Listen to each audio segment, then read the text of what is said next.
Comenzamos el directo. El documental, perdón. Agresión.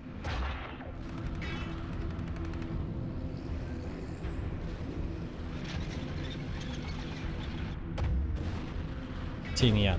Entiendo, comprensible.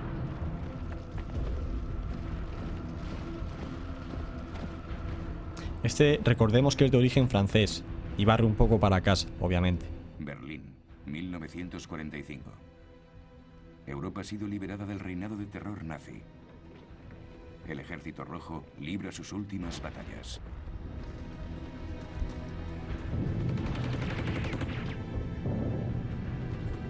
Está empezando por el final, imagino, para luego empezar por el principio.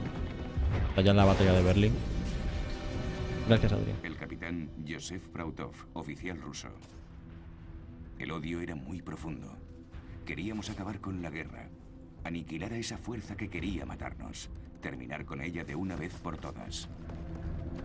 De hecho, no sé si esto lo sabéis, tampoco viene al caso porque está haciendo aquí la introducción, pero durante la batalla de Berlín hubo mucha deserción en el Ejército Rojo también. Esto es una cosa que no se dice, porque claro, cuando va a terminar la guerra, la gente lo último que quiere es morir al final, cuando ya está ganada, o casi peor aún, quedarte o sea, manco, que te amputen una pierna, lo que sea, que ya te vas a quedar ya durante el resto de tu vida viviendo en la miseria, viviendo como un vagabundo. Porque en aquella época no había ayudas sociales de ningún tipo, a lo mejor le daban una pequeña pensión, pero seguro que no le llegaba ni para comer. Entonces se produjeron bastantes deserciones, ¿eh? No, no fue tan a lo bestia, nos tiramos. Cuidado, cuidado, cuidado, cuidado. Los días de Hitler están contados. Abandona su búnker para una última muestra de exhibicionismo, como se ve en esta película de propaganda. ¿Queda todavía algún soldado o algún niño dispuesto a morir por él? Lo tengo al máximo ya, el sonido del documental.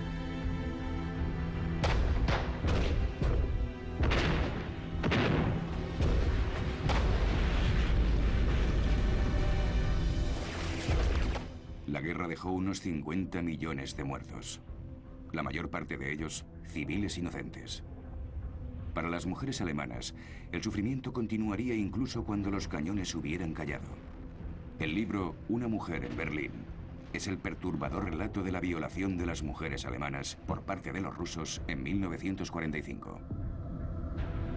De los rusos y de los estadounidenses, porque aquí se produjeron durante los primeros días muchas violaciones, pero luego lo que pasó fue que, claro, los civiles de Berlín eran pobres, no tenían nada. De hecho, pues faltaba comida por todo sitio. Entonces, ¿qué es lo que hacían sobre todo los estadounidenses?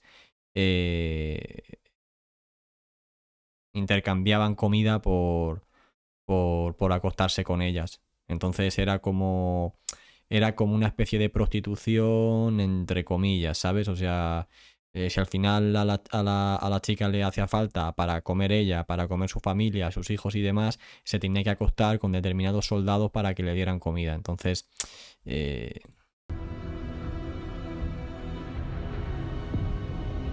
no nos que desertase los Me soviéticos. cogieron y me tiraron al suelo. Estaba tumbada con la cabeza en los escalones.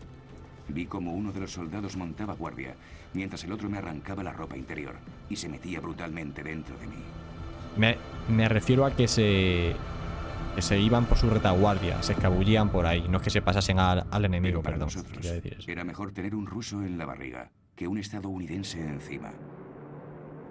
Esta mujer alemana se refería a los bombarderos aliados que dejaron su ciudad en ruinas.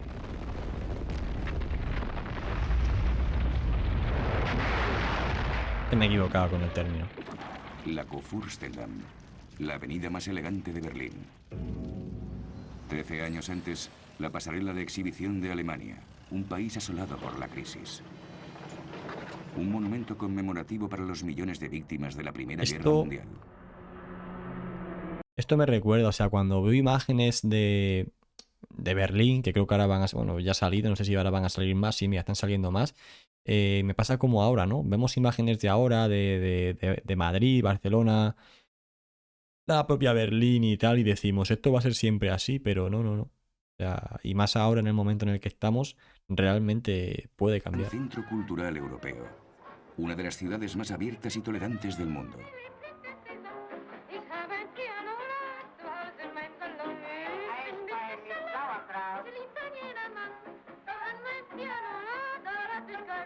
Son considerados un crimen de Pero guerra, en 1933, otra cosa todo eso que, cambia. otra cosa que en los Mediante la juicios. intimidación, la demagogia y el aprovechamiento de la amargura de los excombatientes alemanes, Hitler y sus milicias armadas, como las SA con su himno, el Lied de Horst Wessel, toman el control de Alemania. Pues ha empezado bastante detrás. Pensaba que empezaba ya en las campañas. No sé hasta dónde llegará. No sé si llega hasta la Unión Soviética, no lo sé. Hasta la Los de Francia, nazis seguro. aprovechan que la izquierda alemana está dividida, e incluso parece que Hitler, con el puño alzado, el saludo revolucionario, quiere ponerse de su parte. Los comunistas alemanes reciben órdenes de Moscú, que considera a los socialdemócratas como a sus auténticos enemigos. No hay alianza posible entre ellos. Así que por última vez, los comunistas alemanes cantan la Internacional.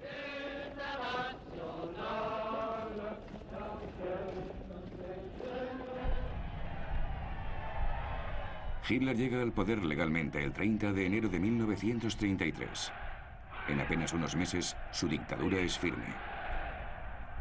Se convierte en Die Führer, el líder. Sus partidarios se levantan y gritan Heil Hitler. Sin embargo, no todos los alemanes están totalmente convencidos. Así que una y otra vez, Hitler repite insistentemente sus simples eslóganes nacionalistas.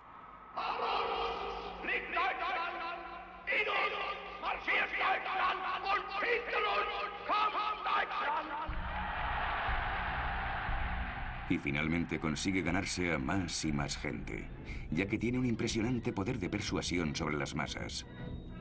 Realmente lo que ha dicho, bueno, que Alemania está con nosotros. La verdad que en esta época Alemania era un avispero, ¿vale? Estoy hablando de finales de los 20, principios de los 30. Realmente Alemania era una pugna entre un comunismo que, bueno, pues que acababa de triunfar en la Unión Soviética y que, entre comillas, amenazaba, ¿no? Amenazaba al mundo, amenazaba con extenderse y demás.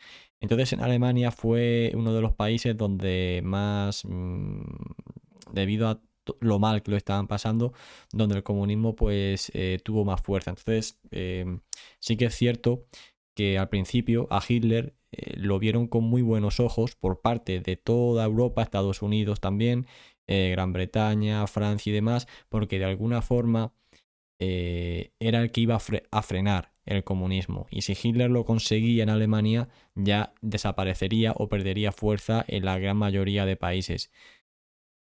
Sin embargo, si Hitler fracasaba y finalmente el comunismo triunfaba en Alemania, que es lo que hubiera pasado si no hubiese estado Hitler, pues todos los países se hubieran visto amenazados por esto. Entonces, por eso, lo que pasa es que eso es una cosa que tampoco te dicen ahora. En un primer momento gozó de la simpatía de mucha gente, ¿no? Y el propio en Italia pasó exactamente lo mismo con Mussolini, y de hecho por eso hay frases en las que el propio Churchill dijo que Mussolini era su referente, y es precisamente por esto, porque consiguieron frenar a la izquierda en ese momento que era su enemigo. Luego, efectivamente, cuando ya empieza la Segunda Guerra Mundial, van a cambiar su propaganda que están haciendo, y el comunismo entonces va a ser, no el comunismo, sino la Unión Soviética en general, va a ser bien vista en todo el mundo occidental porque lo necesitan como aliado. Luego, una vez que termine la Segunda Guerra Mundial, otra vez el enfrentamiento. Pero este tipo de cosas van y vienen, ¿sabéis? O sea, no tiene más. ¿Pero qué quiere Hitler? En su libro Mein Kampf, Mi lucha, describe claramente lo que considera sus misiones. Como amargado excombatiente de la Primera Guerra Mundial, su primera misión es destruir Francia para limpiar la humillación del Tratado de Versalles de 1919, que le arrancó a Alemania su ejército y parte de su territorio. Claro, Galieno, claro. Sí, Hitler lo fue, no sé en qué año fue, ¿en el Después 38? quiere conquistar lo que él llama Lebensraum o espacio vital. Bueno, Alemania tiene una población de 80 millones de personas, el doble que Francia. Quiere que Alemania se convierta en la potencia mundial que merece ser. Hitler también fue hombre del año en el Time. No sé en qué año. ¿33, 38, 36? Antisemita No lo sé. patológico, No me acuerdo. Hitler también se embarca en la misión de reafirmar la superioridad de la raza aria germánica, No me acuerdo. amenazada por los judíos. Para él, los judíos fueron los causantes de la Gran Guerra, de la derrota alemana, de la Pero bueno. inflación, del desempleo. Da La igual. próxima guerra será una guerra contra los judíos. A ver si empieza ya el tema. No Se faltará les mucho. enviará a Dachau, el primer campo de concentración, donde Hitler encierra a los antinazis, los comunistas, los socialdemócratas y todos aquellos que se oponen al régimen nazi. Ah, bien, ya estamos en el 38. Por último, Hitler tiene la misión de unir a todos los pueblos germanoparlantes bajo el mando del Reich, empezando por los de su patria.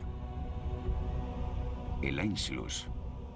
Austria es anexionada e inmediatamente sometida al mismo reinado de terror que Alemania, con la inauguración de uno de los más infames campos de concentración en Mauthausen. Esto le costó a Alemania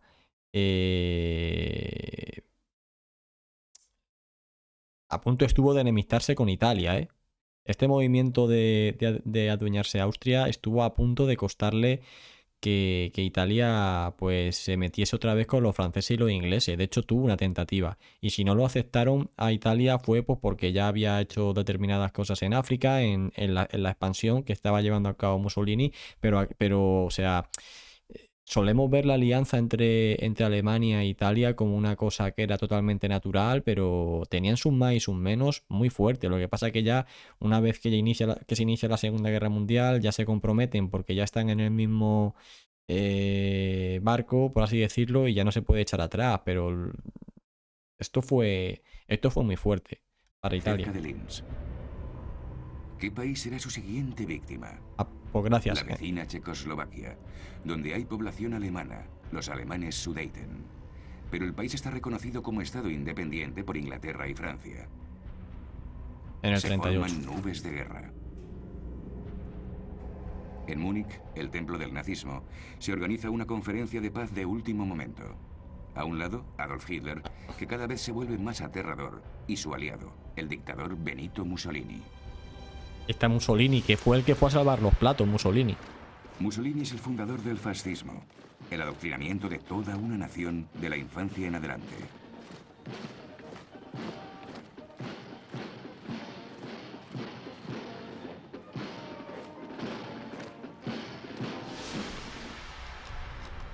Al otro lado, las democracias occidentales, victoriosas pero exhaustas tras la Gran Guerra. Neville Chamberlain, el conservador primer ministro británico, y el premier radical socialista francés, Édouard Daladier, quieren salvar la paz.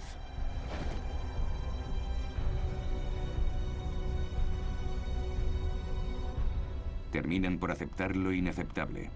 Entregan la provincia checa de Sudetenland a Hitler a cambio de su solemne promesa de no reclamar ningún otro territorio europeo.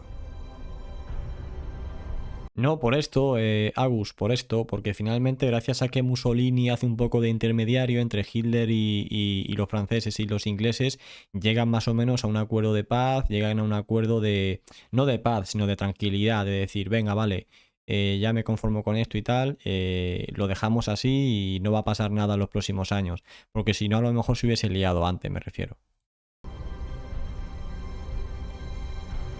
Pero, ¿qué vale la promesa de Hitler? Apenas 6 meses después, invade el resto de Checoslovaquia y entra en Praga acompañado por el mariscal Hermann Göring.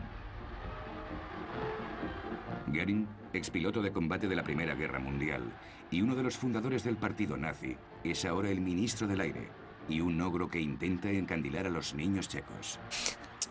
Hitler ya no... Siempre me hace gracia este tipo de comentarios de que así sin venir a cuento el ogro que intenta escandilar a los niños checos, en plan. Necesita la excusa de reunificar van metiendo ya a los pueblos adjetivos así. germanoparlantes. La potente industria checa trabajará para él. ¿Por qué no iba a aprovecharse de ello? Sí. Y además los aliados le dejan salirse con la suya. Muy importante la industria checa. De hecho, las campañas alemanas en parte van a ser posibles gracias al 38T checo. Sí, no, ni de coña. La URSS es la última potencia vecina que queda para oponerse a Hitler. Ha firmado un tratado de apoyo mutuo con Francia. La Unión de Repúblicas Socialistas Soviéticas es el nombre oficial de la Rusia comunista y de sus repúblicas satélites.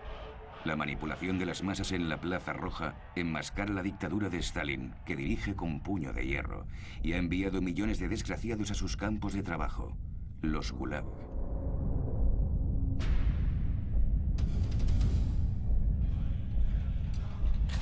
La industrialización y la militarización forzosa han convertido a la URSS en una gran potencia. Muchas gracias por la suscripción, Agus, tío. Te lo agradezco mucho el apoyo al canal, tío, de verdad. Em, el medallita, sí, bueno, con referido a Goering. Si en la Primera Guerra Mundial los alemanes y los rusos ya habían llegado a una paz y obtuvo territorio en el este, ¿por qué después tuvo que devolver los rusos y los alemanes ya habían formado la paz previamente? Buena pregunta, tío, Caret, buena pregunta. Pues porque básicamente, tío, a ver cómo lo explicamos para que se entienda bien. Se reconfigura todo realmente. O sea, hay una reconfiguración de Europa muy profunda. O sea, no es solo el territorio este que le tienen que devolver y demás. Hacen y deshacen un poco lo que quieren. Recordemos que bueno, que al final a Lenin lo llevan los alemanes allí. Luego vamos a tener la guerra civil rusa, en la que también van a estar por medio metidos pues un montón de países europeos y demás. Pero al final, pues mira, se organizó de esa forma. Ya se pueden encontrar muchas explicaciones. Bueno, quien lo hizo supuestamente fue para hacer un nuevo equilibrio y demás en Europa, que siempre es un poco el objetivo, que exista un cierto equilibrio. Ahí, sin embargo, me parece que fue el embajador, no sé si fue de Japón o de Estados Unidos ahora mismo, que en cuanto salió de la reunión dijo, este tratado lo único que va a provocar va a ser una guerra en las próximas décadas. Hay muchas formas de leerlo, pero básicamente se supone que ese fue el objetivo. A pesar de su miedo al comunismo, las potencias occidentales confían en la URSS.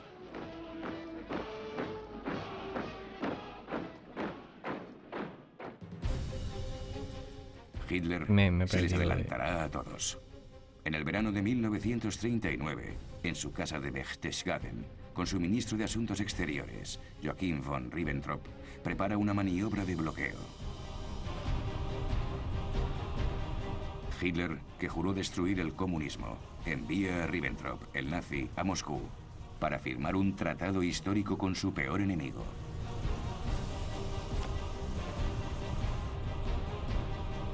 Cuando el ministro de Asuntos Exteriores de Stalin, Molotov, firma el pacto germano-soviético, los comunistas quedan totalmente desconcertados, como estos miembros del partido francés.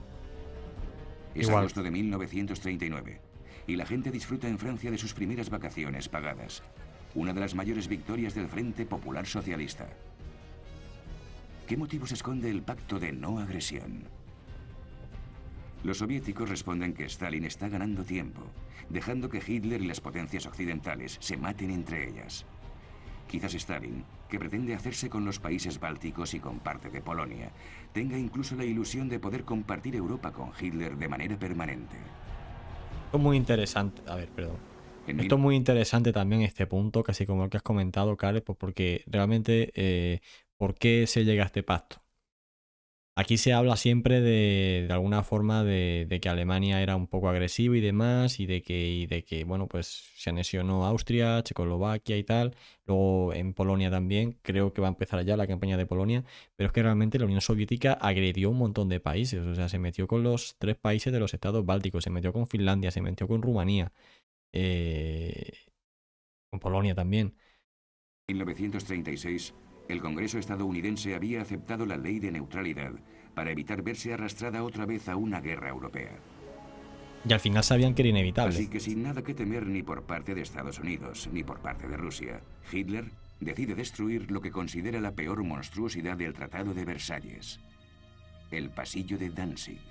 Realmente los polacos, mira, precisamente hoy he estado hablando con Carlos Caballero Jurado y ha surgido este tema porque estamos preparando una cosa que ya veréis cuando lo publiquemos. Precisamente lo he estado hablando con Carlos Caballero Jurado, el tema de Polonia, que efectivamente Polonia parece que existe únicamente ya cuando los alemanes atacan, ¿no? Pero Polonia era un país que se estaba muy militar, o sea, muy militar, que se estaba armando desde hace muchísimo tiempo. E incluso había polacos que soñaban, esto puede parecer una tontería a día de hoy, pero había polacos incluso que soñaban con la idea de ser ellos los que conquistasen Alemania. Eran tipos muy orgullosos, eran gente muy dura. Siempre nos reímos, se hace meme de Polonia, que si cayó en muy pocos días, que si tal. Polonia ofreció una resistencia impresionante y tenían una capacidad militar impresionante. Lo que pasa que obviamente, pues, su geografía no, o sea, estaban totalmente rodeados por todas partes, les atacaron por dos frentes, el ejército alemán era arrollador, pero Polonia era un rival muy duro, muy duro. Y bueno, pues esto ya, eso como mínimo, luego ya lo que cada uno quiera especular. En 1919, el territorio alemán quedó partido en dos para darle a Polonia acceso al mar.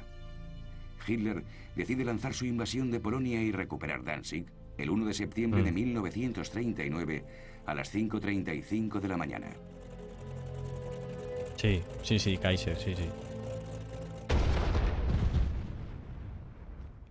El primer cañón de la Segunda Guerra Mundial se dispara en Danzig. Ya empieza. Bueno.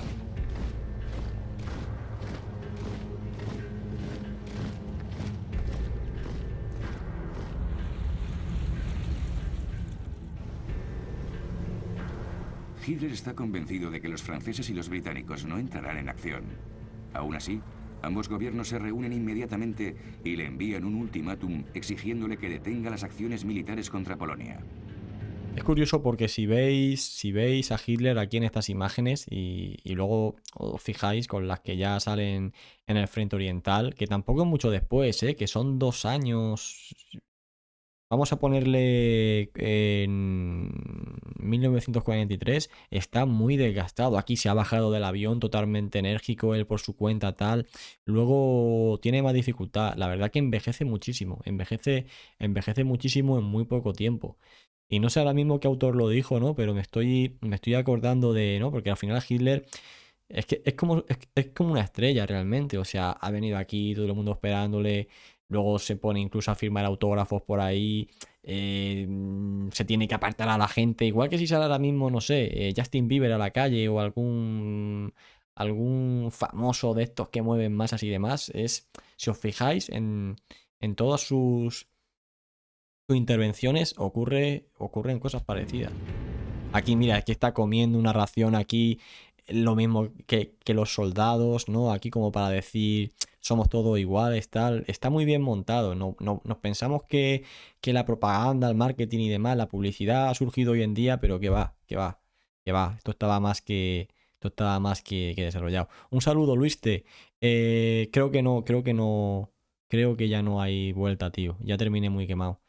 Es algo que muchos presidentes en pocos años envejecen un montón. Imagínate en una guerra con medio. Sí. Bueno, algunos presidentes, Saus? Algunos presidentes envejecen, otros no, ¿eh? Otros, a pesar de lo que sufre su país, tú los ves ahí como si no pasase nada, ¿eh? Hitler declara: nuestros enemigos son gusanos. Y añade: Mira. ¿quién quiere meterse en una guerra mundial por Danzig? Me manda autógrafo así como diciendo, dejadme ya tranquilo, 3 de cabrones. septiembre de 1939. A las 11 de la mañana, el embajador de Gran Bretaña en Berlín entrega una declaración de guerra.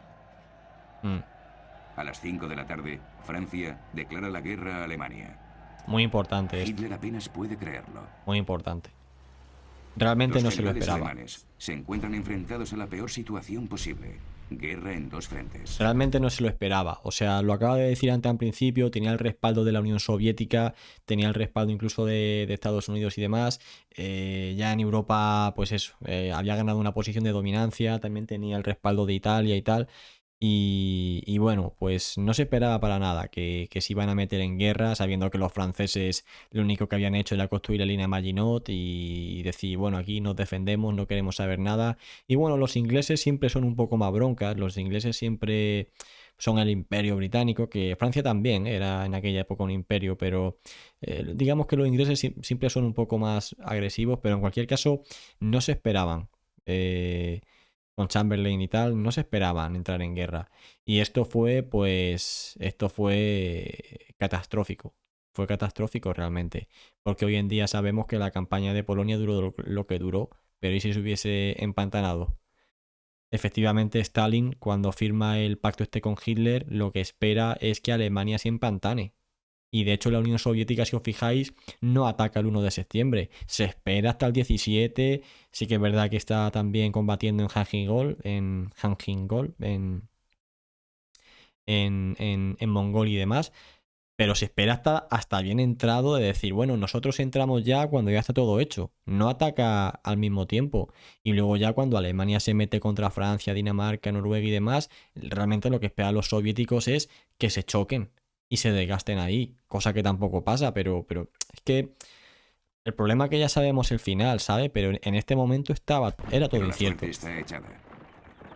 Hitler envía a su Wehrmacht, las fuerzas armadas de la Alemania nazi, a Polonia. Que yo sepa, no tenían plan de invasión a Alemania.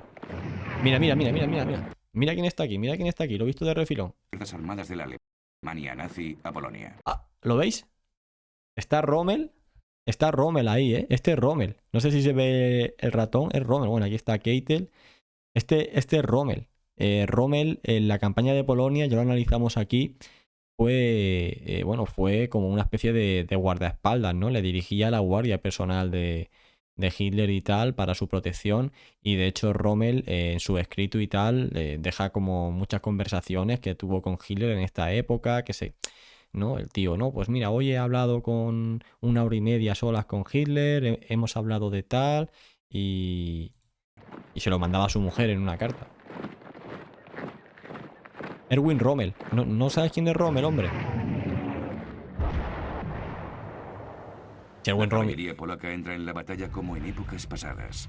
Ataca a los tanques alemanes y es aniquilada. Y esto es otra mentira también. O sea... A ver, si va a decir algo más.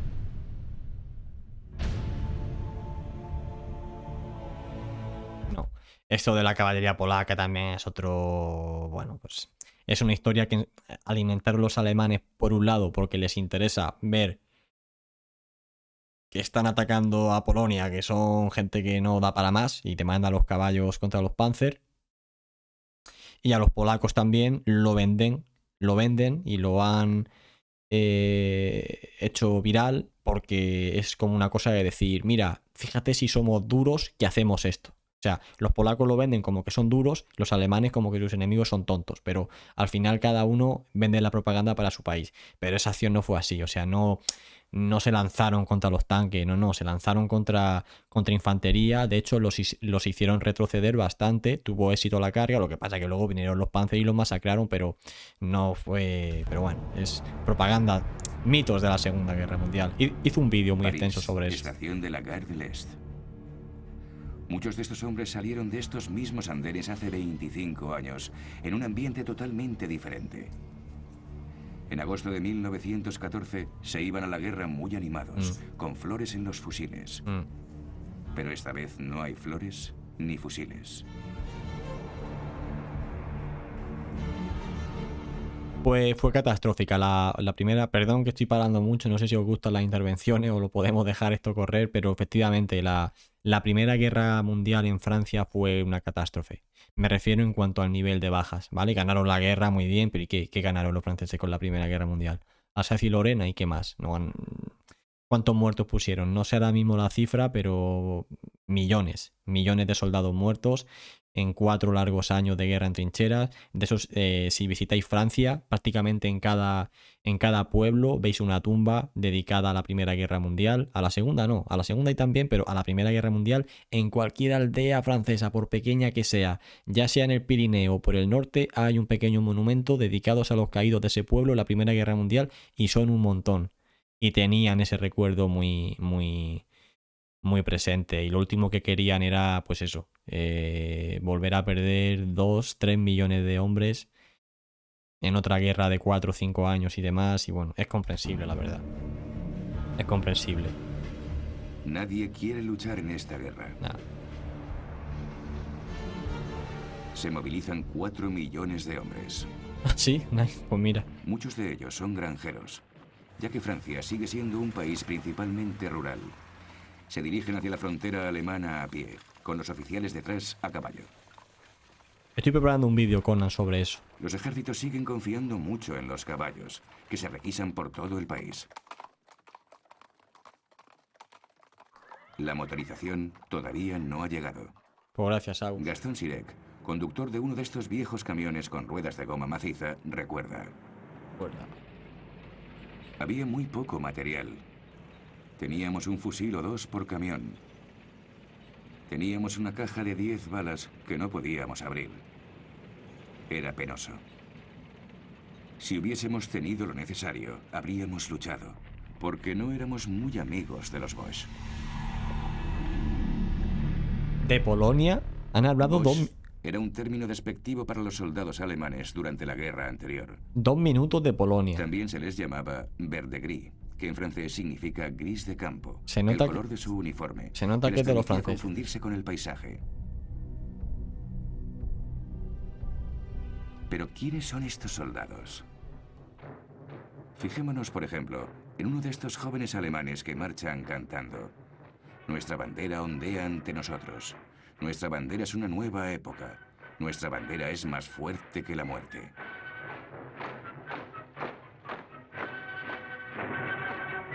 Se llama August von Kachnek. Escribe: pensaba que una carrera militar era la mejor opción. Mis padres también lo pensaban. Mi padre me decía que al menos así podría seguir abriendo la boca y decir lo que pensaba sin tener que hacer el saludo nazi. A ver, el ejército francés no es que estuviera tan mal. De hecho, todos los analistas dicen que era igual o incluso más potente que el alemán. Lo que pasa que ahí se refiere, que esto también sabe muy bien cuándo coger el fragmento, se refiere a que, claro, cuando se declara la guerra, lo que hace el ejército francés es tener que movilizar a millones de soldados. Entonces, claro, en ese tiempo no hay armamento disponible para todos y...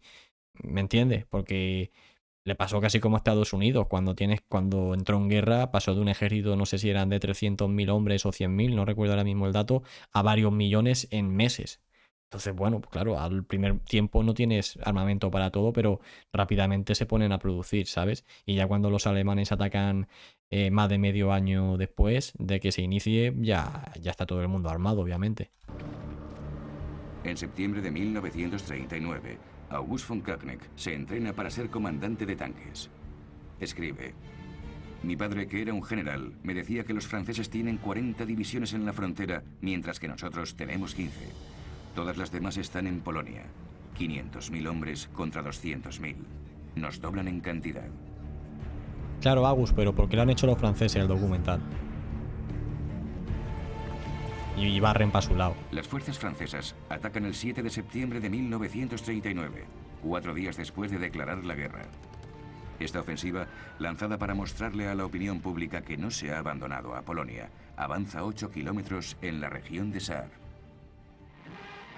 Un saludo, Aves, bienvenido. El departamento de cine del ejército francés muestra el botín de guerra: bicicletas. La guerra de broma. Le denomina.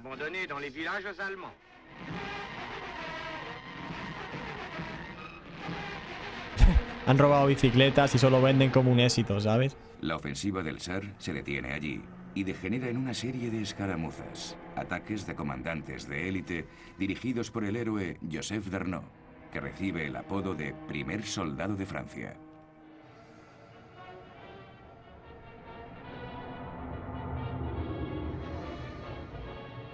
Más tarde se convertirá en uno de los más vehementes colaboradores de los alemanes y tras la guerra será ejecutado. El ejército francés, a pesar de sus héroes y de su superioridad numérica, no emprende más acciones. Esto es una anécdota, es una tontería, pero es que he visto ahora al soldado ese negro y me he acordado. Durante la Primera Guerra Mundial, cuando Francia trajo... no, no, lo iba a llamar esclavos, pero bueno, no eran esclavos, pero como si lo fuesen. cuando trajo población negra de sus colonias a Francia, en un primer momento los mandos franceses no querían que estos soldados negros combatiesen en el ejército francés, porque eso era una cosa de hombres que tenían que hacer ellos, los propios franceses, no un tío que viene de fuera. Entonces, claro, ¿qué pasó? Que metieron como los franceses se tenían que salir de las fábricas y ir al frente, estos negros lo metían en la fábrica con sus mujeres, y ahí se liaba. Y hubo tensión ahí hasta que luego ya dijeron, no, venga, para el frente también, ¿sabes? El general Maurice Gamelin, de 67 años de edad, es el comandante en jefe de las fuerzas terrestres aliadas franco-británicas, ya que los franceses superan en número a los británicos, que creen que esta guerra no es de verdad y que se resolverá pronto. No, aves, no. Y más así montada de repente, ¿no? No llegaban a Berlín ni de coña, aunque se lo hubieran propuesto. El propio Gamelin no tiene ningún deseo de volver a librar la guerra de 1914. Quiere evitar otro baño de sangre a cualquier precio. Cree que necesita 2 años a salvo, tras la línea Maginot, para poder rearmar el país. Lo que atacó fue una La línea tropa... Maginot es obra de un ministro de la guerra anterior, André Maginot. Este complejo de fortificaciones debía detener al ejército alemán de una vez por todas. Se tardó prácticamente 10 años en construirla y se tragó 1,5 millones de metros cúbicos de cemento y 150.000 toneladas de acero. Casi nada. Todas estas torretas están unidas por un laberinto de túneles, unos 100 kilómetros. Casi nada. La propia línea se extendía a lo largo de 720 kilómetros, desde la frontera suiza a la belga. La línea Maginot termina a los pies del bosque de las Ardenas. El mando militar francés pensó que los tanques alemanes nunca podrían cruzar este terreno terriblemente escarpado. Los franceses no extendieron la línea hasta el mar, porque Bélgica, antes de declarar su neutralidad, era un aliado de Francia y se opuso a ello. Bueno, y porque costaba muchísimo dinero y no penséis que esto se hace en una tarde, ¿eh? Pero bueno, en cualquier caso, bueno, a lo mejor el ocupar el Rin, bueno, a lo mejor te refieres a la cuenca del Ruhr. No lo sé, es posible. Lo que pasa que, bueno, los alemanes también tienen la línea Sigfrido. Tienen la línea Sigfrido, que también es una defensa. Y luego esta pequeña incursión la hace un cuerpo profesional. Pero en ese momento Francia se estaba movilizando a la carrera. No tenía millones de soldados totalmente entrenados, preparados y tal para mandar a la ofensiva para adelante. Ni reserva, ni tenían acumulación de combustible, ni de munición, ni nada para organizar una defensa de la noche a la mañana, La parte ¿sabes? norte del frente está dirigida por un ejército francés y por las fuerzas expedicionarias británicas, reforzadas más tarde con canadienses y tropas del lejano Imperio Británico.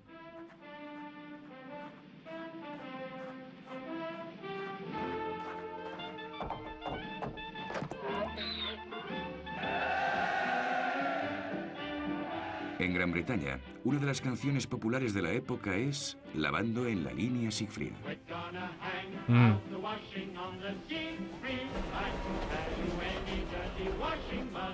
Lavando en la línea Sigfrido, como dando a entender que ya están allí, porque la han pasado.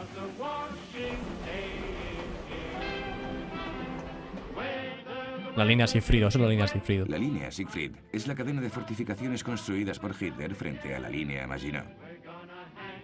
Los alemanes no atacan. Todavía intentan evitar un segundo frente. Sin embargo, los franceses toman algunas precauciones. Evacúan a la población de Alsace y Lorraine a las regiones de Périgord y Charente en el sudoeste. De hecho, no sé si sabéis que cuando se empiezan a admitir voluntarios franceses, las Waffen-SS, la mayoría eran de aquí, de Alsacia y Lorena, precisamente. Estrasburgo, una ciudad fantasma. Abandonada por la población. Sin alma. Especialmente en las sinagogas. Eso cambia, Aves. Tema de los enemigos. También se consideraban los italianos y los alemanes enemigos. Y luego se fueron como aliados en la Segunda Guerra Mundial. Pero había tensión entre ellos, por lo que pasó antes. La primera. El 20 de septiembre, Hitler ordena el bombardeo de Varsovia. La ciudad está rodeada, pero sigue resistiendo.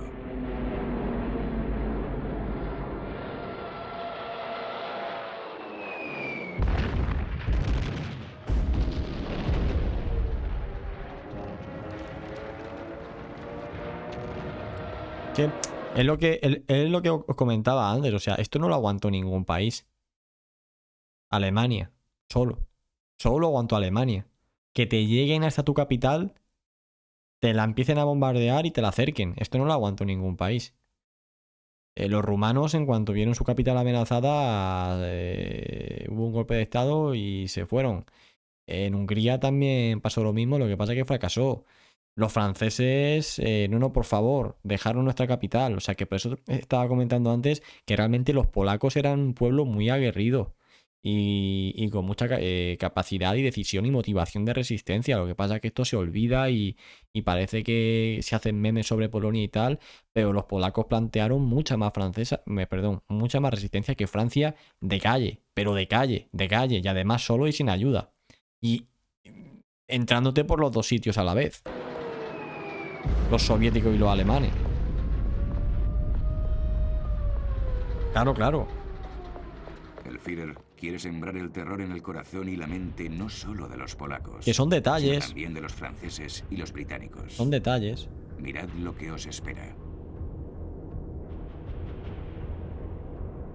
Que si no se dicen, pues pasan desapercibidos. El mundo está horrorizado. En Nueva York, la noticia del bombardeo de Varsovia ocupa los letreros luminosos de Times Square y la portada de todos los periódicos. Sí. Franklin Roosevelt, el presidente de los Estados Unidos, se dirige a su país. This nation will remain a neutral nation, but I cannot ask that every American remain neutral in thought as well. Que se declaran neutrales. Even a neutral has a right to take account of facts. Even a neutral cannot be asked to close his mind or to close his conscience. Que se van a declarar El neutrales, bombardeo de pase lo que Varsovia pase. muestra lo vulnerables que son las ciudades. París empieza a proteger sus monumentos y esconde las obras maestras de sus museos en las provincias. El Champ de Mars, a los pies de la Torre Eiffel, se excava para construir refugios antiaéreos y hay frecuentes simulacros de ataques aéreos.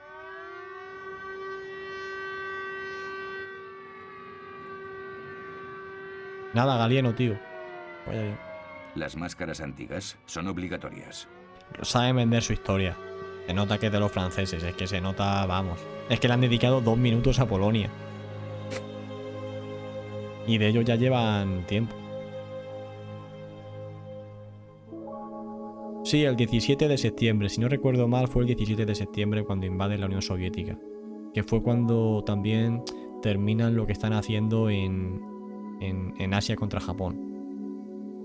Pero bueno, que da igual, que se esperaron, básicamente. Los gases venenosos se usaron durante la Primera Guerra Mundial y ahora todo el mundo les teme, incluso los caballos.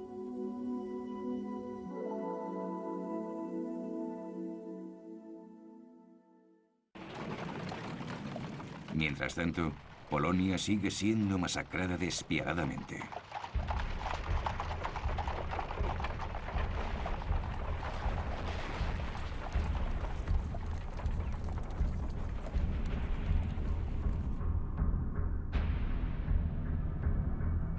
¿Qué pasa? Espero que no censuren el vídeo en Twitch.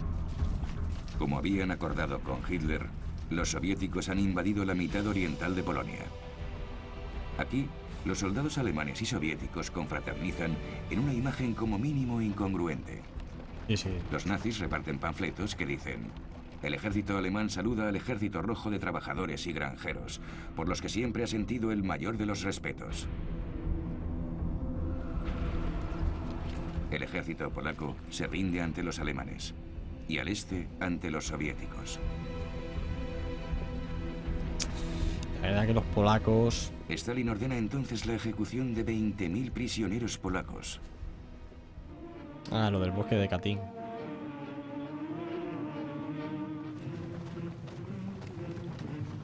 Quiere eliminar a la élite del país que pretende anexionar. Se ejecuta a 4.500 oficiales polacos de un tiro en la cabeza en el bosque de Katyn, cerca de Smolensk, en Rusia.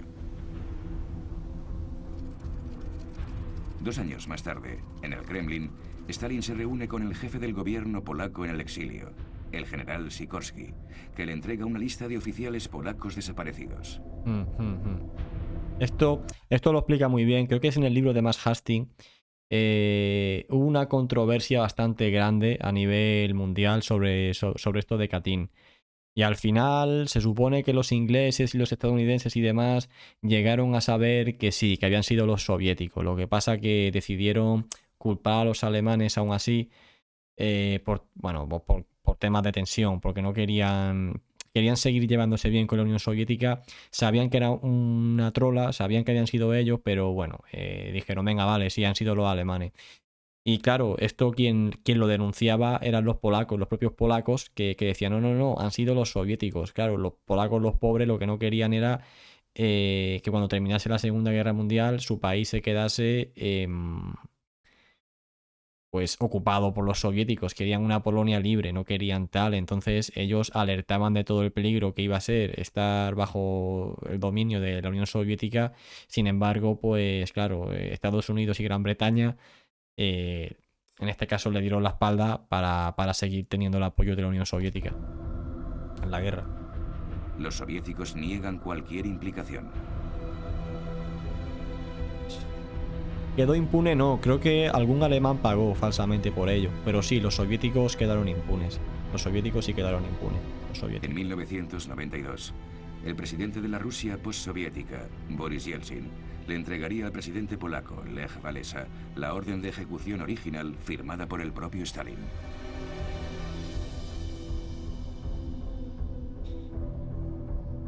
Al ocupar media Polonia, Stalin es un juguete en manos de Hitler, que necesita una frontera común con la URSS para llevar a cabo su plan de invadir Rusia. Hitler y Himmler, el jefe de las SS, se ocuparán ahora de Polonia nombrando al nazi Hans Frank gobernador general de las provincias polacas ocupadas. Este proclama: tengo poder sobre la vida y la muerte de los polacos. Sí. Sí, Aves, sí, pero bueno. Tras la guerra, será juzgado en Nuremberg y colgado por crímenes contra la humanidad. Es que era eso, meterte en una tercera guerra mundial. Y ya uno ya dice que es mejor. Un alemán filma a estos gitanos, prisioneros en un corral. Para los nazis no son personas. Las mujeres serán esterilizadas a la fuerza, porque no merecen reproducirse. Los nazis declaran abierta la temporada de caza de gitanos. Centenares de millares serán internados en campos de concentración.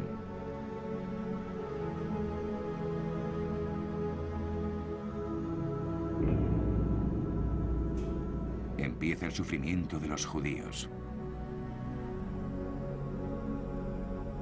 Los nazis tienen ahora 3 millones de judíos polacos a su merced.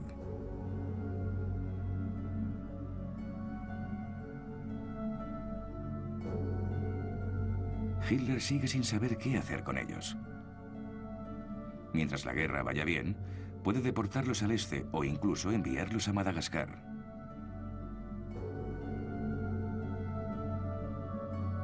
Solo cuando el resultado de la guerra empieza a ser menos claro, Hitler y sus cómplices se lanzan a un frenesí de odio y muerte.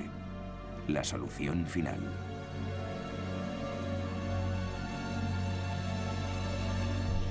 Por el momento, los judíos deben identificarse, señalarse con una estrella amarilla y encerrarse en guetos, algunos de los cuales están completamente vallados. Sí, no, había un plan para que se fuesen a Madagascar y tal. Es cierto lo de Madagascar, ¿eh? De violencia que tienen lugar ante nuestros ojos. Mujeres y ancianos golpeados en las calles por mezquinos matones. Los ojos se me llenan de lágrimas. Toda nuestra impotencia, todo nuestro aislamiento es evidente, ya que nadie en absoluto nos defiende. Somos muy débiles. Fue lo único que di. No sé en qué asignatura en la universidad. Lo del el caso Dreyfus fue lo único que di. En la universidad, en una asignatura, de Polonia, te lo juro. Prisión. donde también se internará a judíos alemanes, austríacos y checos. Shino Named, luego lo voy a resubir al canal que se llama Academia de Oficiales, que es un canal secundario que tengo que resubo este tipo de fragmentos o los recortes de las entrevistas del principal y lo subiré ahí, Noname. A punto de empezar.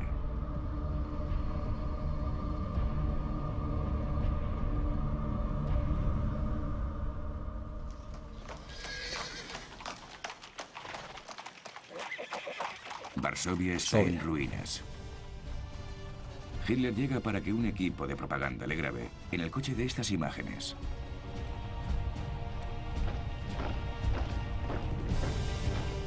Hombre, mira quién está ahí, mira quién está ahí. A ver si lo veis. Mira, aquí está Rommel, siempre presente con Hitler en esta campaña. Y ese de ahí quién es, a ver si alguien lo sabe. ¿Quién es ahí presente? No sé si se ve la flecha del ratón. No lo sé, Aves, no lo sé. No, en Twitch no, en YouTube. Noname, en YouTube. Efectivamente, Manstein. Ahí está Manstein ahí en... Estos victoriosos No soldados está alemanes arriba, desfilan con la marcha de los granaderos, pero está pero abajo. no fueron demasiado eficientes durante la campaña polaca. La deficiente preparación, la falta de espíritu de lucha e incluso los casos de indisciplina son las cosas que el comandante en jefe, el general von Brauchitsch, se atreve a explicarle al Führer. Von Brauchitsch. Ahí está. Hitler se pone furioso, pero es inmune a las dudas y ordena que se prepare el ataque occidental. Un ataque sobre Holanda, Bélgica y Francia. Keitel y Jodl están ahí. Algunos de sus generales creen que es una locura. Empiezan a planear el derrocamiento del Führer. Sí, Es un momento crucial. Esto es verdad Está también. en juego el curso de la historia. Sí, eso es verdad. O sea, cuando Hitler planteó invadir Francia, porque al final Polonia era algo natural, por así decirlo, ¿vale? O sea, Polonia, venga, nos hemos hecho un pacto con la Unión Soviética, va a ser fácil, le vamos a atacar desde todos los flancos posibles. Al final tenemos la justificación porque les hemos dicho que nos dejen abrir un corredor para comunicarnos con Prusia y no nos dejan y tal, y venga, vale, vamos para Polonia, no hay problema, porque al final está hecho. Pero cuando ya dijo vamos a por Francia, y no solo Francia, sino Francia, Holanda, Bélgica, Dinamarca y Noruega, más la ayuda británica y demás, ahí hubo mucha gente que dijo, cuidado, que los alemanes tampoco tenían ganas de meterse en una guerra como la Primera Guerra Mundial, de 4 o 5 años en trincheras, millones de muertos. No había ganas tampoco, ¿eh? Eso es cierto, de que hubo mucha gente que dijo, oye, 8 hasta aquí de hemos noviembre llegado. de 1939. Hitler escapa por poco a un intento de asesinato. Parece que disfrute de algún tipo de protección divina. Tuvo mucho, sí. Cuando asiste al funeral por las víctimas, ya no es el mismo hombre. Su poder sobre el ejército y el pueblo alemanes ha aumentado incluso más. Les dice a sus generales, mi decisión es irrevocable. Atacaré Francia cuando llegue el momento. Triunfaré o moriré en el intento. Es otra determinación. Aún así, Hitler no tiene muy claro el ataque occidental, puesto que también dice, la guerra es como abrir la puerta de una habitación oscura. Nunca sabes qué ocurrirá. Sí, es que pensaban utilizar el mismo plan. Y ya ves, el atentado que acaba de salir, Al ¿no? final, pospone la orden de ataque y vuelve a su casa de los Alpes para estar con su amante, Eva Braun.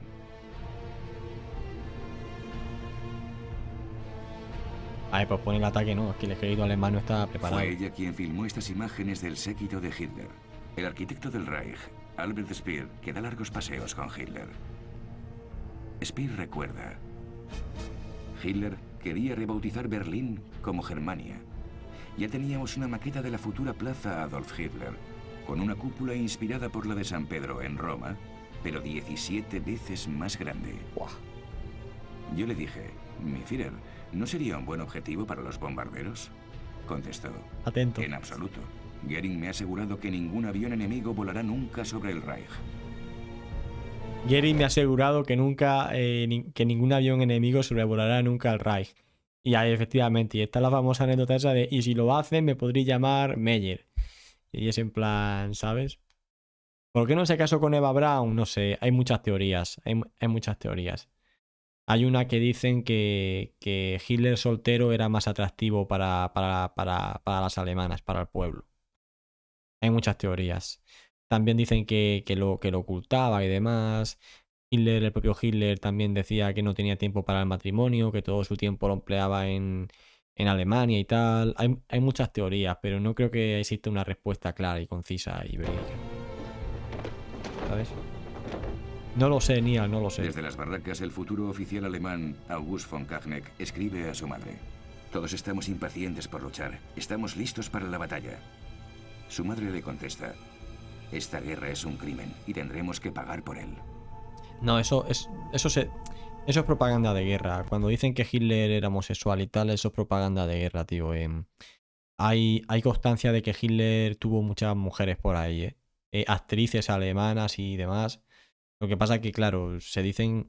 Hoy en día no se diría, porque hoy en día tal, pero en esa época eso era un... O sea, fue real que se le acusó, y también hay una historia que dice que contrataron a un jardinero que iba ahí al Berghof ahí y le metía hormonas a Hitler en las plantas para que la oliera y se hiciese gay y tal. Yo entiendo que es propaganda de guerra, ¿sabes? Porque hay constancias de que estuvo con bastante, yo qué sé, por mínimo 4 o 5 y constancias. Seguramente fueron más, ¿sabes? La guerra entra entonces en una nueva y extraña fase. Los alemanes la llaman Sitzkrieg, la guerra sentada. Oficialmente no se Los sabe, británicos Agus. la llaman Phony War, la guerra falsa.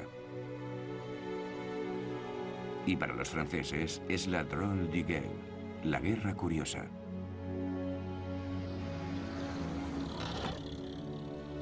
Un largo y extraño periodo de espera, especialmente duro para las mujeres. Para ellas, no solo se trata de la angustia de la guerra, sino también de la supervivencia de sus familias. Sí, sí, claro.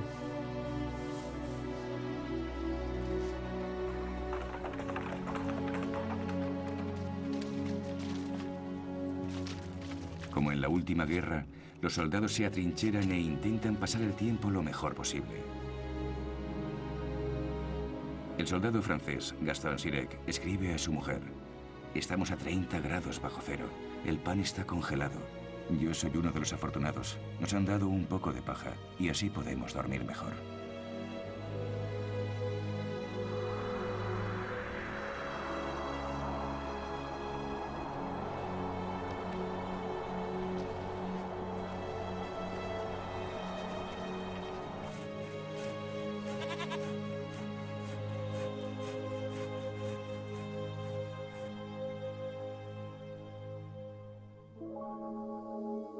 Sí, al final se casó. El último o penúltimo día se casó en el búnker, sí, sí. Vivir en la trinchera, tío, tiene que ser lo peor que hay. Además que fueron sin preparación y sin nada y empezaron a coger enfermedades, lo que se llama pie de trinchera también. Y esto le pasó a los estadounidenses, ¿eh? Cuando llegaron a Europa lo pasaron mal también.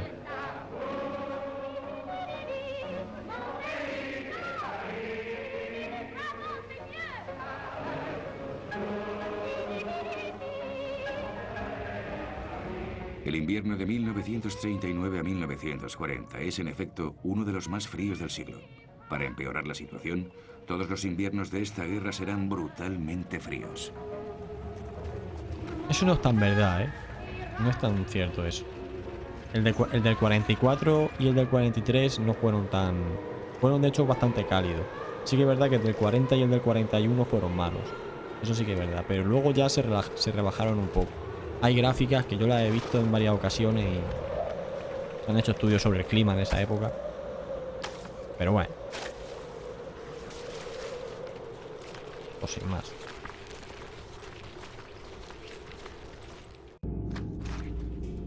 El comandante en jefe, el general Gamelin, espera que los alemanes ataquen por Bélgica y se dirijan hacia París a través de esta llanura abierta, como en 1914. Eso lo hicimos ayer nosotros. Gamelin planea resistir contra los alemanes en suelo belga. En Francia, el coronel de Gaulle, un oficial de tanques que está empezando a hacerse un nombre, critica esta estrategia. La llama la mentalidad de la línea Maginot, Puede que ser que consiste sea, en esperar a que el otro bando mueva ficha. puede ser que sea por eso. En su libro Hacia un ejército profesional, defiende el paso a la ofensiva haciendo un uso masivo de los tanques. Francia produce 300 tanques al mes, pero se dispersan en todas las secciones para apoyar a la infantería. Muy buenos carros de combate, ¿eh? Mejor que los alemanes de calle. Mejor que un Panzer 1, un La Panzer 2. aviación francesa también se ha quedado atrás. Francia pidió 4.000 aviones a Estados Unidos, a pesar de la tendencia aislacionista capitaneada por Charles Lindbergh, el héroe que hizo el primer vuelo transatlántico en solitario y uno de los máximos exponentes del movimiento America First, Estados Unidos primero. Si creéis en un Estados Unidos independiente, si creéis que este país no debería entrar en la guerra europea, os pedimos que os unáis a la comunidad America First en sus posturas. Es la voz aislacionista de Estados Unidos y de personalidades como Henry Ford, el fabricante de coches antisemita. O como Joseph Kennedy, el embajador estadounidense en Londres, que está en contra de la guerra, mientras que su hijo John, el futuro presidente Kennedy, apoya a las democracias europeas. Qué jovencico. Los Bueno, eso simpatizantes- vamos a ver, eso es también un poco una falacia lo que están diciendo aquí, porque cuando Alemania invadió Polonia, las acciones subieron en Estados Unidos, la bolsa subió. Sabían que era su baza. Estados Unidos no se había recuperado ni muchísimo menos, se habían recuperado de la anterior crisis, de la Gran Depresión. No sabían, vamos a, pero ni por asomo se habían recuperado. Y esto era su gran oportunidad. Y a partir de aquí van a empezar a comerciar con ambos bandos, incluida Alemania. Todo lo que puedan y más, porque su industria lo necesita. Y a través de sucursales y demás lo van a hacer con Alemania y luego de forma más abierta también, evidentemente con Francia y Gran Bretaña y luego con la Unión Soviética. Y gracias a eso Estados Unidos despega de una forma impresionante. De hecho, me parece que fue en el año 2006, hace muy poco, Gran Bretaña terminó de pagar su deuda con Estados Unidos de la que había adquirido durante la Segunda Guerra Mundial. O sea que les vino de cine. Los simpatizantes nazis estadounidenses también contribuyen al apasionado clima imperante a principios de 1940. En Europa, la Unión Británica de Fascistas también es bastante activa hasta ser prohibida. Oswald Mosley, el Führer inglés, desafía al gobierno en el centro de Londres. Pasará los siguientes años en la cárcel. Yo tampoco lo entiendo, tío. Como el Panzer 1 y 2 se continúan utilizando en Barbarroja porque es totalmente inútil. Para infantería, poco más. Para infantería, para protegerte de la infantería y Los poco más. discursos de Mosley animan a la gente a salir a la calle y detener la guerra. Y luego también para reconocimiento. Pero Winston Churchill ha tomado las riendas del gobierno británico. Aquí le vemos con el general francés Gamelin y el almirante Darlan, que estaban en visita oficial a Londres. Se forma un cuerpo expedicionario anglo-francés para ayudar a Finlandia, que ha sido invadida por la Unión Soviética. Francia prepara a sus soldados de élite, la Legión Extranjera Francesa. La Legión Extranjera ha aceptado durante un siglo a todos los réprobos del mundo, sin importar su pasado, siempre y cuando no sea muy oscuro. Para pegar tiro y para que te maten todo el mundo vale, ¿sabes? Su cuartel general en Sidi Belabes, en Argelia, recibe ahora una gran cantidad de republicanos españoles que han huido de su país tras la victoria fascista de Franco. Están impacientes por luchar contra los nazis que apoyaron a Franco. Todos harán el largo viaje hasta Francia.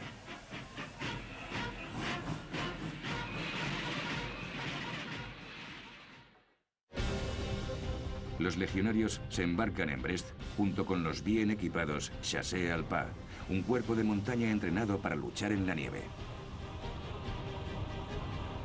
Qué Pero fuerte, Finlandia tío. y la Unión Soviética firman un tratado de paz. Unos días después, Hitler lanza una ofensiva contra Dinamarca y Noruega. El Blitzkrieg, la guerra relámpago. La Wehrmacht toma Oslo en apenas 2 días.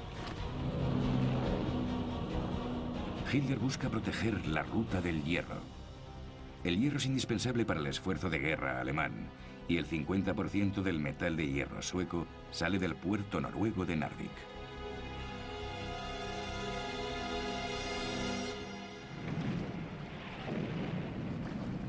El cuerpo expedicionario anglo-francés toma tierra en el fiordo de Narvik. Tras un mes de lucha, los aliados toman Narvik.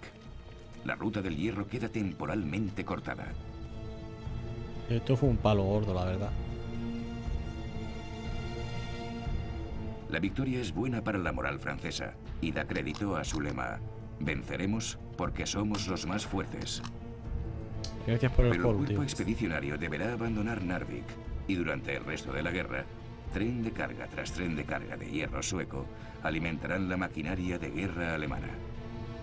Los franceses vuelven a casa, ya que los alemanes acaban de lanzar su ofensiva occidental.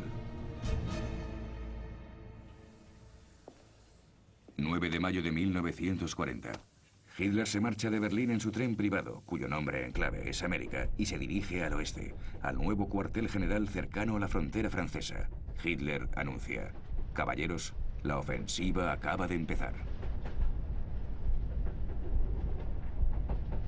Que ahí, es que hoy se sabe lo que ha pasado. Pero en Sus aquella generales le han época. entregado su plan de batalla durante el invierno. Es similar al de 1914. Atacar a través de Bélgica. Atacar directamente a través del bosque de las Ardenas y después dirigirse hacia arriba, desplazándose hacia el mar. Rodear a los aliados con un movimiento circular, como de una hoz. Pero este movimiento de hoz es en realidad una apuesta arriesgada, porque los aliados podrían darse la vuelta y contraatacar. Sin embargo, Hitler se muestra confiado. Señala: lo más importante es tener buen tiempo. Bueno, no me ha explicado nada. Es que en este plan realmente se juega en el todo por el todo. Hay una frase, ¿no? Hay un refrán militar que dice que la fortuna favorece a los audaces, ¿no? De- Desde luego esto era totalmente audaz.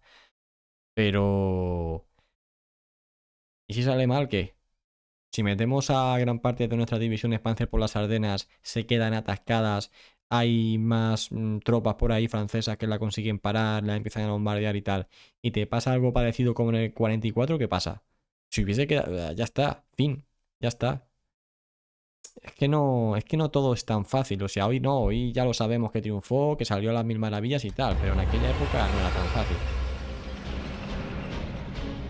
El teniente August von Kachneck afirma: somos la Wehrmacht, las fuerzas armadas de la Gran Alemania. La victoria es segura.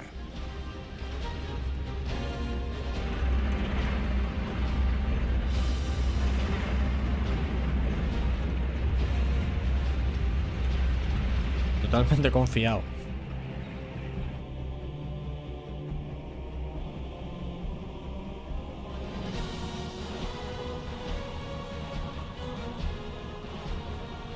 Para los soldados alemanes, su patria corre peligro. Al fin y al cabo, fueron los franceses los que le declararon la guerra a Alemania. 10 de mayo de 1940. Al amanecer, los paracaidistas alemanes saltan sobre Holanda. Su misión es capturar los campos aéreos y los puentes de los alrededores de Rotterdam. Al mismo tiempo, Hitler destaca su maquinaria de guerra en Bélgica.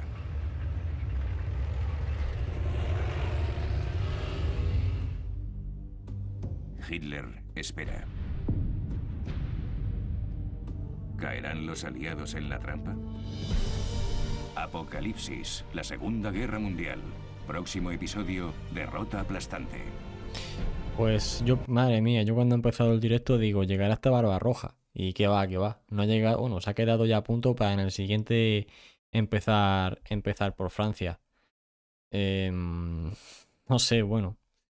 Nada, está claro que se quieren, entre comillas, lucir un poquito, por así decirlo. Pero bueno, yo qué sé, está bien. Me mola este documental porque en los otros que hemos visto el resto de días han metido mucho la gamba. O sea, ¿sabes? No sé si os acordáis que te empiezan a sacar Tiger invadiendo Francia y demás.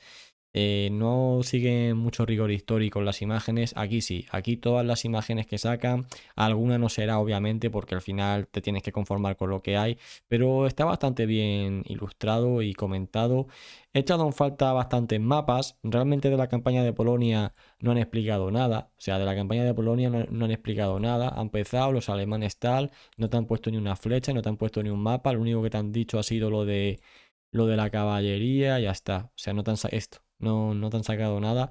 De Francia, imagino que todo el siguiente documental lo van a emplear en Francia. Y madre mía, qué buenos fuimos aquí los franceses resistiendo en Dunkerque mientras los ingleses se escaparon y tal.